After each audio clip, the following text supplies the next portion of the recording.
Kalau zaman dulu, para kaisar itu pakai kekuasaannya untuk rantai secara fisik. Sekarang tuh yang dimainkan adalah rantai psikologis. Maksudnya rantai psikologis itu apa? Hutang secara finansial. Ya, contohnya cicilan. Itu salah satu format dari perbudakan psikologis. Riba, ya, sistem riba. Dan kedua apa? Ekspektasi sosial. Sistem riba ini dan juga ekspektasi sosial itu adalah perbudakan secara psikologis. Mereka itu sekarang memperbudak kita dengan namanya ilusi, ya.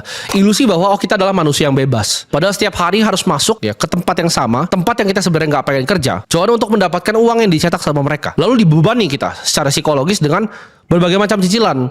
Karena uang yang dikasih itu tidak sebanding dibanding kebutuhan hidup yang terus naik. Nah, apakah itu bukan perbudakan psikologis secara modern? Itu kalian bisa jawab sendiri. Semua orang itu akhirnya terjebak di ilusi kebebasan dan ilusi kenyamanan ini. Ketika zaman dulu, orang itu diperbudak, dikasih roti sama tempat tinggal. Sekarang disuruh beli sendiri tempat tinggalnya, rotinya disuruh beli sendiri, pakai uang yang dicetak sama mereka, ya sosial kredit ya, uang itu adalah sosial kredit. Pakai uang yang dicetak sama mereka, dikasihin, tidak cukup, lalu kalian harus berhutang pakai sistem riba untuk bisa membeli tempat tinggal kalian yang setelah 20 tahun kalian cicil begitu-begitu saja. Kalian bayangin, apakah itu bukan perbudakan era modern? Cara paling gampang untuk kontrol, ya kata kuncinya adalah kontrol. Cara paling gampang untuk kontrol seseorang adalah tebari ketakutan ke mereka. Kalau lu semua bilang lu bebas secara fisik, buktikan. Ketika 2020 kemarin apa yang terjadi di kalian semua? Kalian semua ketakutan, ditakut-takutin. Kalau kalian keluar tidak pakai masker, orang tua kalian bisa dalam bahaya. Sayangilah keluarga kalian, ya kan? Akhirnya kalian apa? Ketakutan. Kalian di rumah selama sebulan. Bahkan yang punya restoran tadinya nggak berani buka lagi, karena ntar ditutup restorannya. Kalau nggak ikutin protokol ditutup. Kalau kalian nggak pakai masker ditutup. Apakah itu bukan kontrol secara fisik? Itu cuma tes pertama. Itu ibaratnya kalau lu balik ke zaman Mesir kuno, itu lu orang-orang yang dirantai.